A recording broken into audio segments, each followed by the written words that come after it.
అక్కడ ఉండే సదుపాయం చేశారు మన డాక్టర్ టి సుబ్బరామిరెడ్డి గారు. అయితే పేదవాళ్ళకండి విలేజెస్లో పల్లెటూర్లలో మందులు సదుపాయం లేక కొనుక్కోలేక వైద్య సదుపాయం అందక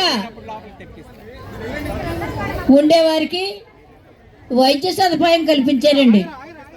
ఒక డాక్టరు ఒక నర్సుని పెట్టి ఆయన సొంత వాహనం మీద ఆ మెడిసిన్స్ అన్నీ కూడా అందులో పెట్టి వారికి ఉచితంగా సరఫరా చేసి వాళ్ళ బాగోగులు చూస్తున్నటువంటి మహాదాత మన డాక్టర్.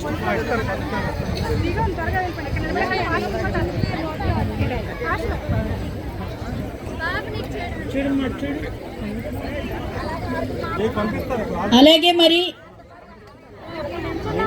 ఈ విశాఖలో ఉండడమే రావడమే మీ అందరి అదృష్టం అండి. డాక్టర్ టి సుబ్బరామిరెడ్డి గారు ఇక్కడ ఉండి ఇటువంటి కార్యక్రమాలు చేయటం ఈ విశాఖ జిల్లావే పుణ్యం చేసుకుందండి. విశాఖ జిల్లా ఎంతో పుణ్యం చేసుకుందండి.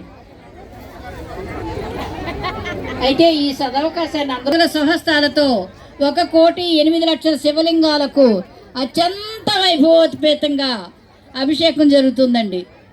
కన్నుల నిండా వీక్షించండి, స్వహస్తాలతో అభిషేకించండి, ఆ పుణ్యం పొందండి, తరించండి.